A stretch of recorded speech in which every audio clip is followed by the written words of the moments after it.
कभी सोचा है आपने, अगर असम की 6 नई कम्युनिटीज को एसटी शेड्यूल्ड ट्राइब का स्टेटस मिल गया तो ऑलरेडी रिकॉग्नाइज्ड ट्राइबल कम्युनिटीज पर इसका नेगेटिव इंपैक्ट कितना बड़ा होगा। Let's feel it from the heart. कुछ ही सालों में छत्तीसगढ़ और झारखंड से असम में बड़े पैमाने पर प्रवास शुरू हो जाएगा। जो पहले भी हुआ था और आज भी हो रहा है, वो अब अनकंट्रोल्ड हो जाएगा। तो वेस्ट बंगाल और नॉर्थ बंगाल से भी लोग असम की तनफ्रंटिंग आएंगे, सिर्फ एसटी बेनिफिट्स लेने के लिए। कुछ सालों में बांग्लादेश से भी बड़ी पॉपुलेशन असम में आएगी और एग्जिस्टिंग ट्राइबल ग्रुप्स के साथ मिल जाएगी, जिससे असम की पॉपुलेशन स्ट्रक्चर, कल्चर और आइडेंटिटी पूरी तरह बदल जाएगी। जनजातीय लोगों के ऊपर एक भयानक संकट आ जाएगा। 4 बिहार और नेपाल से भी माइग्रेशन जारी रहेगा, जो आज भी हो रहा है और आगे और बढ़ेगा। 5 आज असम में जो 14 मंगोलॉइड फीचर्ड ट्राइब्स हैं, जैसे कचारी, रवा, देवरी, मिसिंग, करबी, कुक्की, हमर, दिमासा आदि, उनकी पॉपुलेशन धीरे धीरे घटती जाएगी और शायद एक दिन कंप्लीटली वैनिश हो जाएगी असम की धरती से। 6 आने वाले समय में पंचायत, राज्य, केंद्रीय संसद या विधानसभा, कहीं भी इन एग्जिस्टिंग ट्राइब्स का कोई रिप्रेजेंटेटिव नहीं बचेगा। यहां तक कि 6th शेड्यूल और ऑटोनोमस काउंसिल में भी उनकी आवाज दब जाएगी। 7 ट्राइबल बेल्ट एंड ब्लॉक की कोई वैल्यू नहीं रहेगी।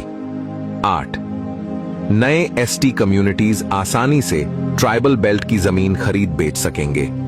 9 6वां शेड्यूल क्षेत्र और काउंसिल्स पावरलेस हो जाएंगे, उनकी कोई अथॉरिटी नहीं बचेगी। 10 एग्जिस्टिंग ट्राइबल स्टूडेंट्स किसी भी कॉलेज या यूनिवर्सिटी में एडमिशन नहीं पा सकेंगे। 11 उन्हें कोई गवर्नमेंट या प्राइवेट जॉब भी नहीं मिलेगी। 12 कोई स्कॉलरशिप या एजुकेशनल सपोर्ट भी नहीं मिलेगा। 13 हर एग्जाम में ST cut off marks general से भी ज्यादा हाई हो जाएगा।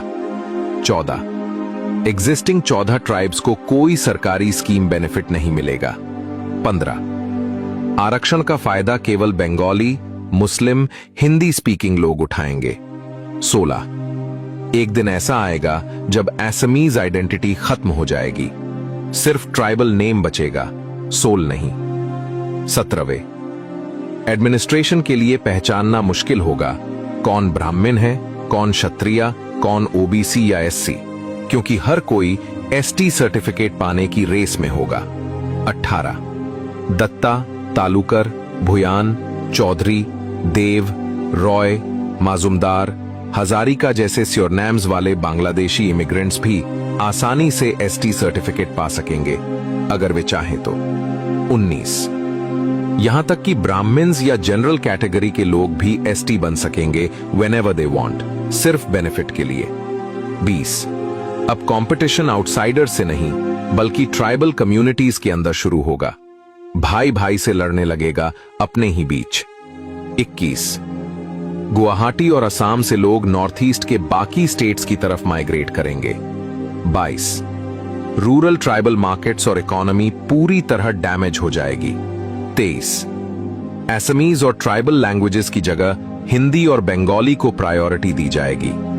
24 जॉब्स और एजुकेशन सेक्टर में इसका असर पूरे इंडिया के एसटी कम्युनिटीज पर पड़ेगा।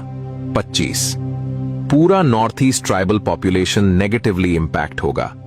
26 अरुणाचल, नागालैंड, मणिपुर आदि के tribal youths IAS, IPS, IFS, railway, SSC exams में क्वालिफाइड नहीं हो पाएंगे। They will face a huge loss.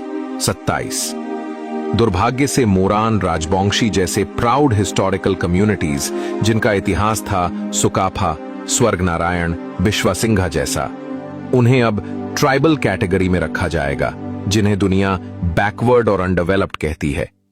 इसलिए 6 कम्युनिटीज को एसटी बनाना कभी भी इलेक्शन एजेंडा नहीं होना चाहिए, क्योंकि जैसे चाइना कभी अफ्रीका नहीं बन सकता, वैसे ही असम की आइडेंटिटी भी किसी न्यू टैग से रिप्लेस नहीं की जा सकती।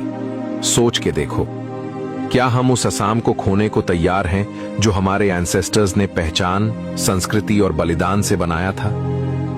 कमेंट में लिखो, save Assam, save our tribes और शेयर करो दिल से ताकि हर असामिया तक ये सच पहुंचे।